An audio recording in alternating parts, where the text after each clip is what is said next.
स्वागत है आप सभी का गुरुदेव मैथ एकेडमी यूट्यूब चैनल पर। इस चैनल पर अपने कंपटीशन मैथमेटिक्स पढ़ रहे हैं, जिसमें अपना जो टॉपिक चल रहा है वो चल रहा है चक्रवृद्धि ब्याज, कंपाउंड इंटरेस्ट से रिलेटेड। अपनों ने कुछ वीडियोस, कुछ क्लासें जो हैं पीछे की क्लासों में पढ़ चुके हैं। ठीक है, आज की क्लास में हम आगे के जितने भी टाइप्स के क्वेश्चन और बचे हुए क्वेश्चन हैं वो कवर करेंगे।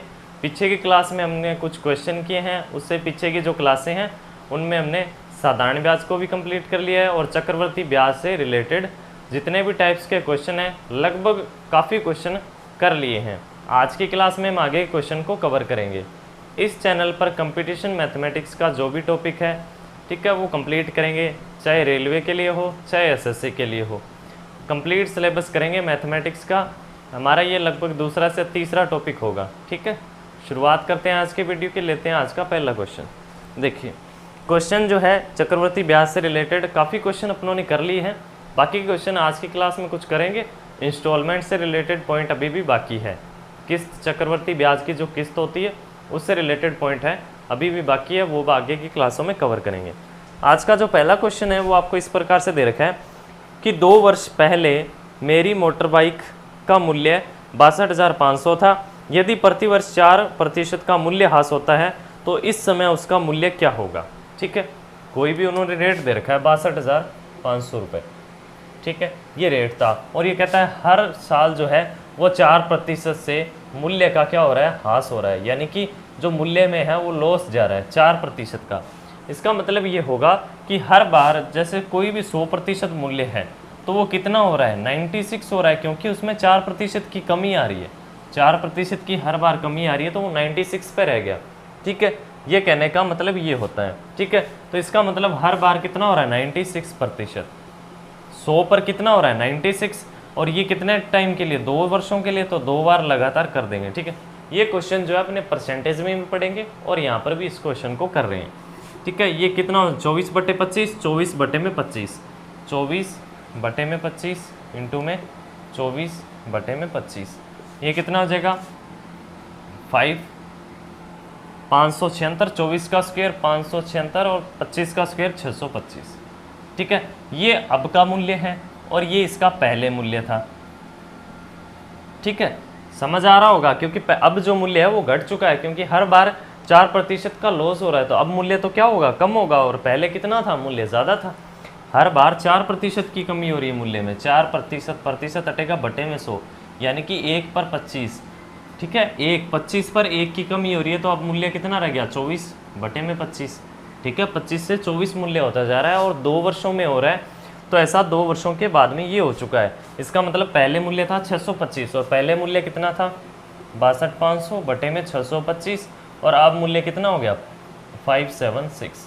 625 से 100 बार कट जाएगा, 576 00, 57,600। अब जो इसका मूल्य है वो हो चुका है 57,600। ऑप्शन आप देख सकते हैं, इसमें आपको ऑप्शन दे रखा है, सेकंड नंबर ऑप्शन में इसका सही आंसर है।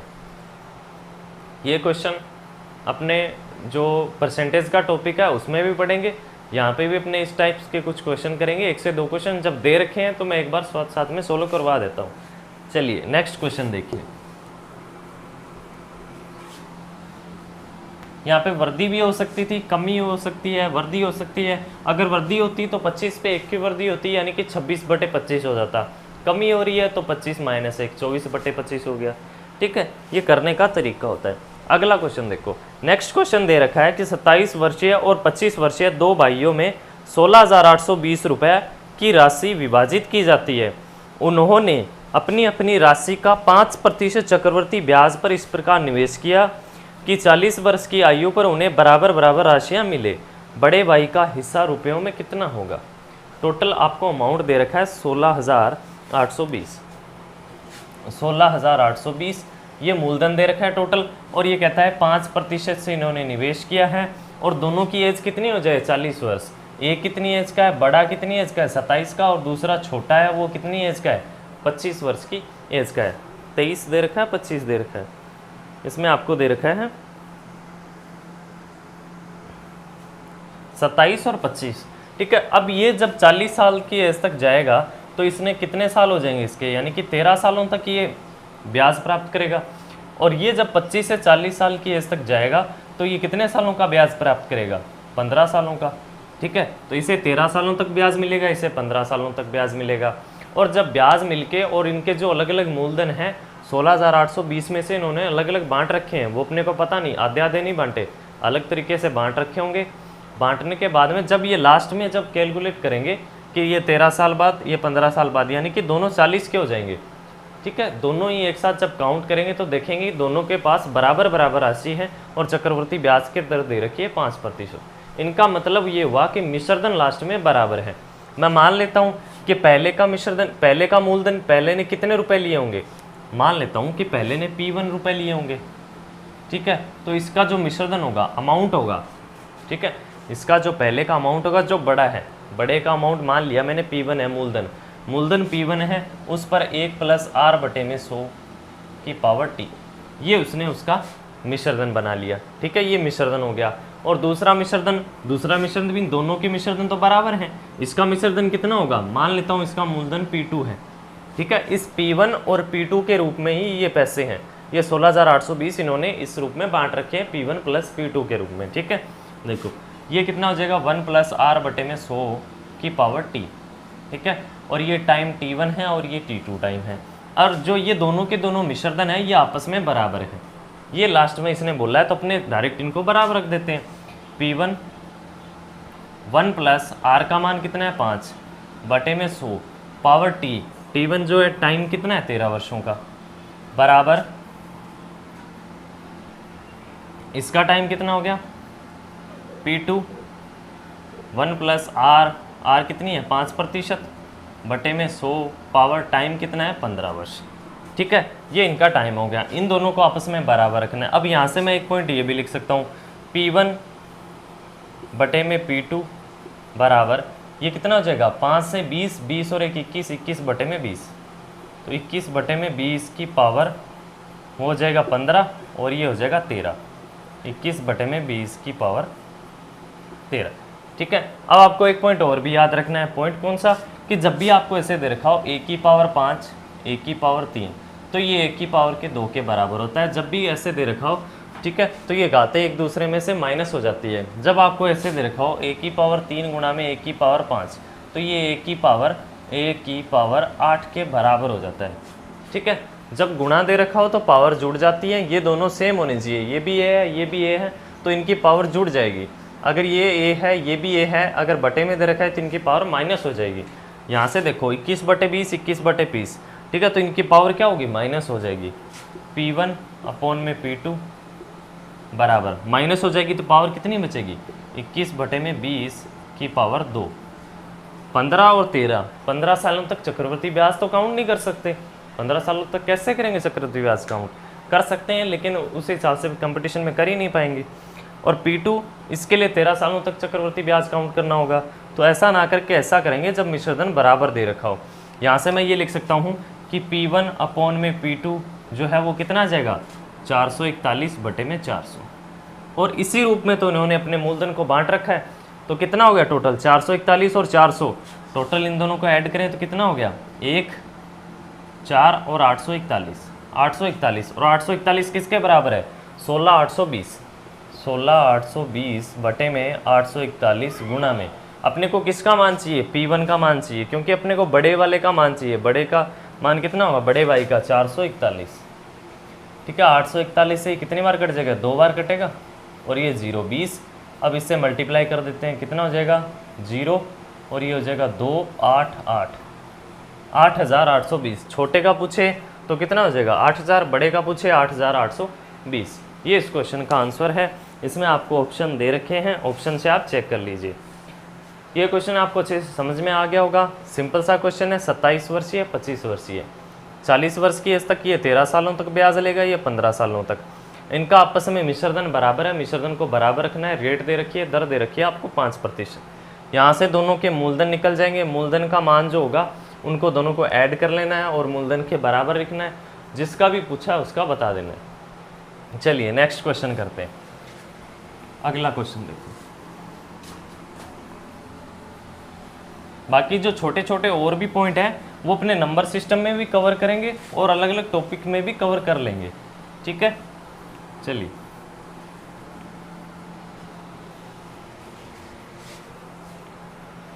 अगला क्वेश्चन है, कोई धनराशि है जब 18% प्रति वर्ष चक्रवृद्धि ब्याज की दर पर 2 वर्ष में चक्रवृद्धि ब्याज वार्षिक देय होने पर प्राप्त ब्याज से 6 माही ब्याज देय होने पर 960 रुपये अधिक मिलेंगे। एक तो दे रखा है कि कोई धनराशि है वो 18% प्रति वर्ष है, चक्रवृद्धि ब्याज पर है और 2 वर्ष के लिए। 18% से कितना दे रखा है? 18% से 2 वर्ष के लिए। और दूसरी बार ये कहता है कि 9% से अर्धवार्षिक, 9% से अर्धवार्षिक, 9% से अर्धवार्षिक। अर्धवार्षिक का मतलब क्या होगा? देखो 18% कितना हो जाएगा? 9 ही होएगा, क्योंकि अगर बोले कि अब अर्धवार्षिक जोड़ो, पहले तो कह रहा है वार्षिक रूप से, वार्षिक से 18% का 2 वर्षों के लिए, अर्धवार्षिक कहेंगे तो 18 कितना हो जाएगा? 9%, और जो टाइम है वो कितना हो जाएगा? 2 गुना 4 वर्ष, यानी कि अब है 9% और 4 वर्षों के लिए। ठीक है, ये पॉइंट आपको समझ में आ गया होगा। जब अर्धवार्षिक बोले तो दर को आधा करना है, टाइम को दोगुना करना है। क्यों करना है? बेसिक पॉइंट्स की क्लासों में अपनों ने देखा है और ऐसा करते हैं। ठीक है, चलिए इसके बाद में इनका अंतर दे रखा है कि यहाँ से जितना ब्याज मिले, यहाँ से जितना ब्याज मिले, इन दोनों का जो अंतर होगा वो 960 रुपये के बराबर होगा। इन दोनों का जो अंतर आएगा, जो इन दोनों के ब्याज का या टोटल मिश्रधन भी बोल सकते हो, क्योंकि मूलधन तो एक जैसा ही है, दोनों के मिश्रधन या जो ब्याज के अंतर आएगा वो आएगा 960 रुपये। ठीक है, और अपने को पता है यहाँ पर ब्याज ज़्यादा मिलेगा, यहाँ ब्याज जो है कम, यहाँ ज़्यादा मिलेगा। अब अपने को काउंट करना है 18 साल का 2 वर्षों के लिए और 9 साल का 4 वर्षों के लिए। 9 साल का जब भी 4 वर्षों के लिए काउंट करना है तो एक पॉइंट आपको याद रख लीजिए, इसे याद भी रख सकते हो। देखो जब भी आप 10% काउंट करते हो, 10% काउंट करते हो तो आपको पता है 4 सालों का 4 6 4 1 यूज़ करते हो, और इसमें जो चक्रवृद्धि ब्याज होता है वो होता है 46.41%। ठीक है, ये पॉइंट आपको याद रखना है। ठीक है, और जो क्वेश्चन है इसमें देखा है 9%, 9% पर आपको याद रखना है कि 9% पर जो होता है वो 4 वर्षों का जो होता है चक्रवृद्धि ब्याज वो होता है 4116। ये होता है 9 वर्षों के लिए यूज़ करना है 4116, और ये होता है 41.16%। ये आप याद रख सकते हो। 9% के लिए एग्जाम में डायरेक्ट आ सकता है क्वेश्चन, 41 पॉइंट यानी कि 41.16%। ये क्वेश्चन इस तरीके से अपने कर सकते हैं। 9% के लिए ये रेट होती है, और 18% के लिए 2 वर्षों के लिए कितनी रेट हो जाएगी? 18 + 18 + 18 गुना में 18 बटे में 100, 18 18 36 प्लस 18 18 324 बटे में कितना आ जाएगा? 100। पॉइंट यहाँ लग जाएगी, 36 और 3 39.24। ठीक है, एक तो रेट ये है और एक है रेट 41.16%। इन दोनों का जो अंतर है, इन दोनों का जो अंतर है वो कितना आया वो दे रखा है इन्होंने 960 रुपये के बराबर। तो मैं इसको बराबर रख देता हूँ, 960 बटे में इन दोनों का अंतर ले लेते हैं, माइनस करना कितना है? 39.24। ठीक है, 6 ये 2 हो जाएगा, 11 और ये 9 बचेगा पॉइंट, और ये कितना बचेगा? 1 40 39 1.92%, 1.92%। जब प्रतिशत हटेगा, जब प्रतिशत हटेगा तो कितना लगेगा? प्रतिशत हटेगा तो गुणा में कितना लगेगा? 100। प्रतिशत हटेगा तो गुणा में कितना लगेगा? 100। और जब 1.92 दे रखा है तो जब पॉइंट हटेगी तो फिर 100 लगेगा।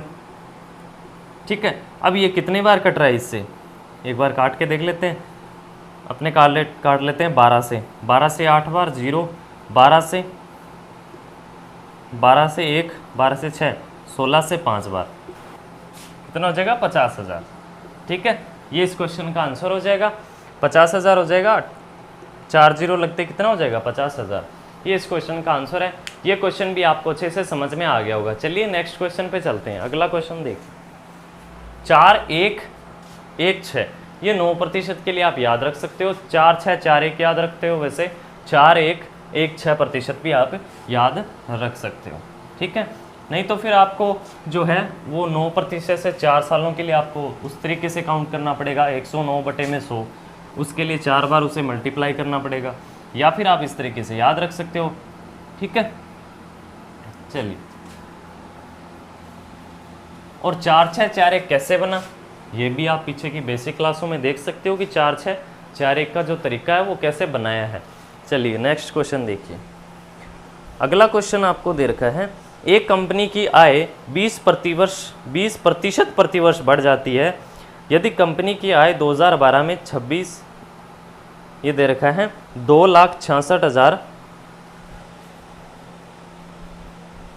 26,64,000 रुपए थी तो वर्ष 2010 में कितनी थी। क्वेश्चन में दे रखा है 20% हर बार बढ़ रही है, 2012 में कितनी थी, 26,64,000 रुपए थी, तो 2010 में कितनी थी, यानी 2 साल पीछे पूछी है। हर बार कितनी बढ़ रही है, 20% से। 20% मतलब हर बार कितना हो रहा है, 5 से 6, ठीक है। 20% का मतलब 1/5 हो गया, 20/100 कितनी बार कट जाएगा, 1/5, 5 से 1 बढ़ रही है, 6/5, 6/5 कितना हो जाएगा, 36/25, ठीक है। और ये पूछ रहा है कि 2 साल बाद जो हर बार है वो 20% से बढ़ रही है, तो अपने को पीछे पूछा है, यानी पीछे जो है वो कितनी थी, ठीक है। चलिए भाई,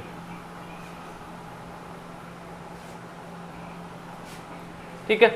क्वेश्चन में दे रखा है 26,64,000, 26,64,000, ठीक है। और ये किसके बराबर होगा, ये किसके बराबर होगा, 36 के बराबर होगा, ठीक है। और अपने को चाहिए 25 का मान, ठीक है।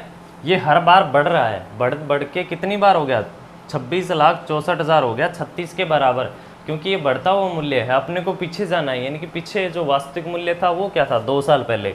6 से कितनी बार कट जाएगा, 6 से, और 36 से 6 से कितनी बार कट जाएगा, 6 से 4, 6 से 7 और 6 से 4, 3 0। फिर 6 से एक बार और काट लेते हैं, 6 से ही कट जाएगा 7 बार और 6 से 4 बार, ठीक है। अब 25 को 74 से मल्टीप्लाई करना है, इसका मतलब 74 को कितना करना है, 1/4, 4 से इसे भाग लगाऊंगा कितना हो जाएगा, 4 से 1, ठीक है। 4 से पहले 2 से भाग लगा दिया तो 37 हो जाएगा, उसके बाद में 2 से भाग लगा दिया तो 18, 5, 185 से रिलेटेड जो भी ऑप्शन है वो आपका सही है। इसमें ऑप्शन दे रखा है आपको सेकंड नंबर, आपको पूरी कैलकुलेशन करने की ज़रूरत ही नहीं पड़ेगी। देखो 25 से जब भी मल्टीप्लाई कर लेते हो तो इसका मतलब है सामने वाली की संख्या को आप क्या कर रहे हो, 4 गुना कम कर रहे हो और आप 0 बढ़ाते जा रहे हो। देखो कैसे, आपने कुछ भी लिखा, x इंटू में 25 कर रहे हो, तो आप इसे ऐसे भी लिख सकते हो, x इंटू में 25 को मैं क्या लिख सकता हूँ, 100/4, ये भी तो लिख सकता हूँ 100/4, यानी कि जो संख्या है उसमें 4 का भाग लगाना है, 2 0 बढ़ानी है।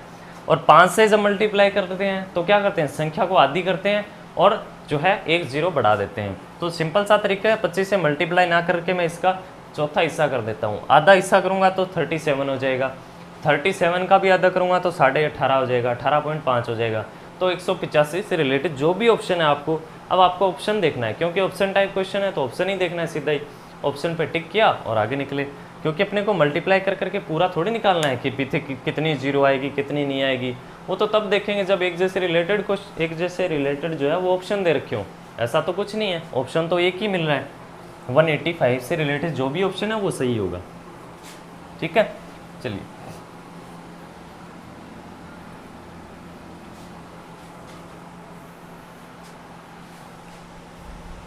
अगला क्वेश्चन दे रखा है, मासिक चक्रवर्ती आधार पर किसी निश्चित राशि पर 12% की वार्षिक ब्याज दर होती है। राशि में 64 के गुणक की वृद्धि के लिए आवश्यक y वर्षों की संख्या ज्ञात करने के लिए निम्नलिखित में समीकरणों में से किसके द्वारा y को हल किया जा सकता है।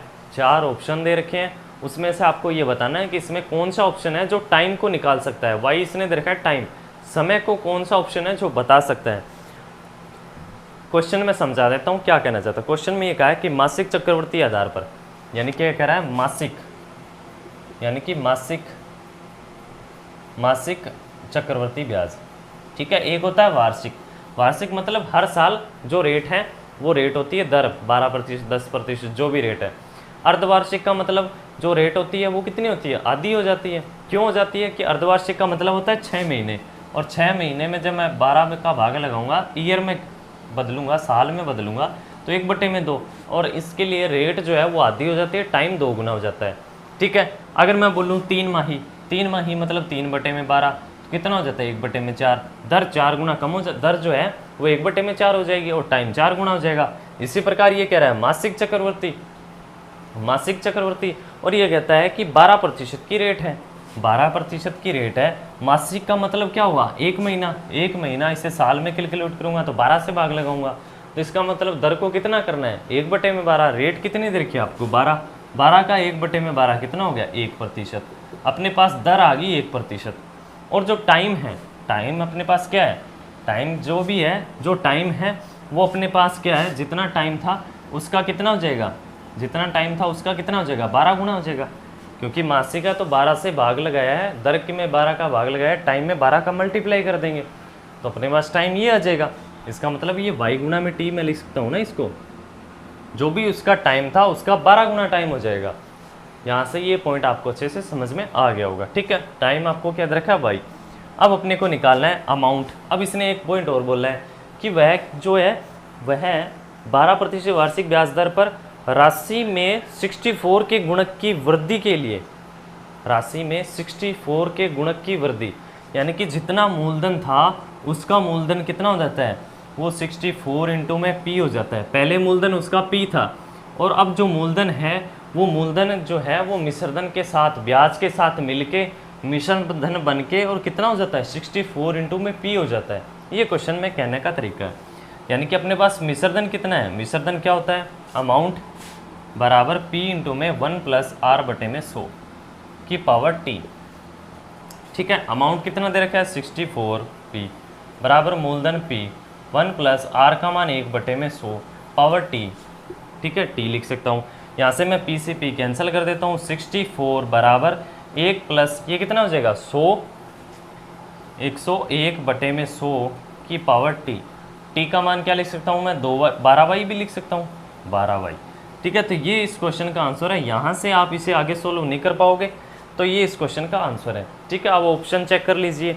इसमें जो दे रखा है 64 1.01, ठीक है, इसमें भाग लगा के भी दे रखा, आप ऐसे भी लिख सकते हो 64। ठीक है, y का मान निकालना मुश्किल हो जाएगा, आप ऐसे लिख सकते हो 10। ठीक है, 100 का भाग लगा दिया, उसके बाद में पावर कर सकता हूँ मैं, 100 का भाग लगाने के बाद भी पावर कर सकता हूँ 12y। ठीक है, ये इसकी पावर होगी। ठीक है, ये आपको दे रखा है ऑप्शन नंबर जो है, इसमें फर्स्ट ऑप्शन दे रखा है, उसमें ये बराबर दे रखा है 64 1.01 की पावर 12y। ठीक है, अब इसमें आपको एक ऑप्शन और देखना है।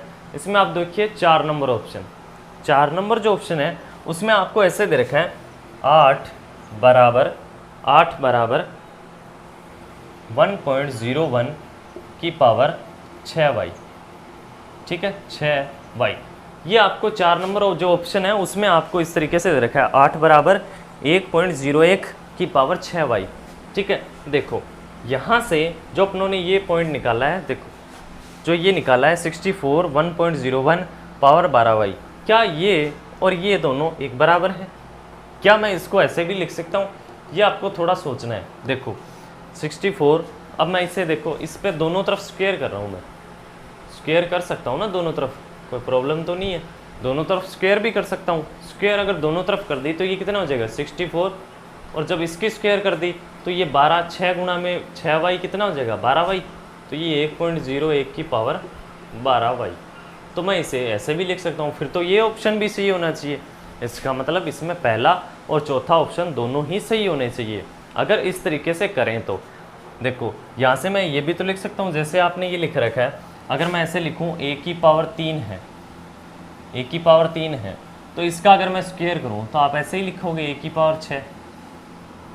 जब इसकी पावर आप करोगे, a की पावर 3 दे रखी है, जब उसकी स्क्वायर करूँगा तो आप a की पावर 6 भी तो लिख सकते हो। ठीक है, तो इसका मतलब मैंने यहाँ पे यही किया है, 6 गुना में 2 12, 12y, ये 64 हो जाएगा और ये इसके बराबर ही है। इसका मतलब दोनों तरफ क्या कर रखा है, इसने रूट निकाल दिया। तो ऑप्शन नंबर 4 भी सही हो सकता है फिर इस तरीके से तो। ठीक है, ये क्वेश्चन भी आपको अच्छे से समझ में आ गया होगा। नेक्स्ट क्वेश्चन पे चलते हैं। अगला क्वेश्चन देखिए, इस पर आपको सोचना है। ठीक है, थोड़ा विचार आप कर सकते हो इस पर कि इससे में कैसे सही हो सकता है। चलिए नेक्स्ट क्वेश्चन देखिए।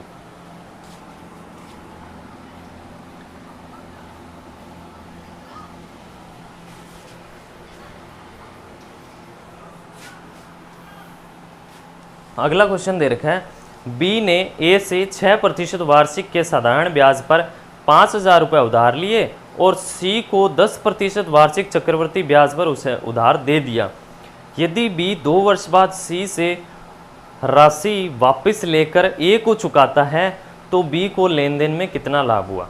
अब उसने उससे लिए 5,000 रुपये 6% से, ठीक है। साधारण ब्याज, टोटल ब्याज कितना हो गया 12%, 10% से 2 सालों के लिए आगे दे दिया चक्रवर्ती ब्याज 21%, 21% 12% का अंतर कितने का आ गया 9%। 9 गुणा में 5,000, 9 गुणा में 5 45, ठीक है। एक ही ऑप्शन होता है 450, ऑप्शन नंबर 3 है इसका, ठीक है। तो आप इसे बिना पेन उठाए भी कर सकते हो इस क्वेश्चन को, अगर आप थोड़ा सा दिमाग लगाते हो तो, क्योंकि आपको सिर्फ ऑप्शन पे जाना है, ना कि आपको पूरी कैलकुलेशन करनी है। पूरी कैलकुलेशन तभी करनी है जब आप सीख रहे हो, प्रैक्टिस कर रहे हो। जब आप अच्छे से प्रैक्टिस कर चुके हो तो सिर्फ आपको पूरी कैलकुलेशन नहीं करनी है, फिर आपको सीधी ही जो है तरीके से देखना है। अब इसमें क्या दे रखा है 6% से वो कोई, ठीक है, 6% से 2 वर्षों के लिए साधारण ब्याज से पैसे लेता है, ठीक है, ले लेता है 5,000 रुपये, ठीक है। यानी कि 2 सालों में दर कितनी हो जाएगी 12%। 12% उसे क्या है हर साल जो 2 सालों में से ब्याज देना है वो 12% का ब्याज उसे देना है 5,000 का। अब वो इसी पैसे को 10% से 2 सालों के लिए आगे दे देता है, इसी पैसे को 2 सालों के लिए आगे दे देता है 10% से, तो ब्याज की रेट कितनी हो जाएगी 21%। यानी कि 12% से उसे ब्याज देना है और 21% वो ब्याज ले रहा है। यही पैसे किसी से उसने लिए हैं और आगे उसने दे दिए, खुद उसको 12% का ब्याज देगा, सामने वाले से 21% का ब्याज लेगा, तो उसे प्रॉफिट कितना हो रहा है 9% ब्याज का, 9% का प्रॉफिट हो रहा है किस पर 5,000 पर। 9 गुणा में 5 कितना होता है 45। सीधा ऑप्शन पे जाना है, देखना है ऑप्शन कौन सा है। इसमें 45 से रिलेटेड एक ही ऑप्शन दे रखा है, बस फिर उस पर टिक करना है। ना तो ऐसे दे रखा कि 450 है, फिर एक 4500 का ऑप्शन है, फिर एक 45,000 का ऑप्शन है, ऐसे ऑप्शन तो नहीं है। सिर्फ 450 का एक ही ऑप्शन है, 45 से रिलेटेड एक ही ऑप्शन है, तो सिर्फ उस पर टिक करना है, ज़्यादा कैलकुलेशन करनी नहीं। निकाल के भी देख सकते हो 5,000 का 9%, प्रतिशत हटेगा बटे में 100, 9 गुणा में 5 45 और 1 0 450, ये इस क्वेश्चन का आंसर है। दूसरा तरीका देखो, आप ऐसे भी कर सकते थे, पहले 12% निकाल दे, 5,000 का 12% 600 रुपये होता। फिर आप क्या करते 5,000 का 21% निकालते, फिर यहाँ से कितना आता 1,050 और फिर 1,050 और फिर आप इसका अंतर लेते 600 का, 1,050 और 600 का अंतर लेते तो फिर कितना आता 450, ठीक है। ऐसा ना करके आप ऐसा डायरेक्ट कर सकते हैं। 2 सालों की दर 12% होगी, 2 सालों की दर 21% होगी। ये 21%, 12% से 21%, इसका इसे प्रॉफिट हो रहा है 9% का, और 5,000 पर कितना प्रॉफिट हो गया 45, 450 रुपये का, ठीक है। चलिए अगला क्वेश्चन देखिए। अगला जो क्वेश्चन है अपने नेक्स्ट क्लास में करेंगे, आज की क्लास में इतना ही।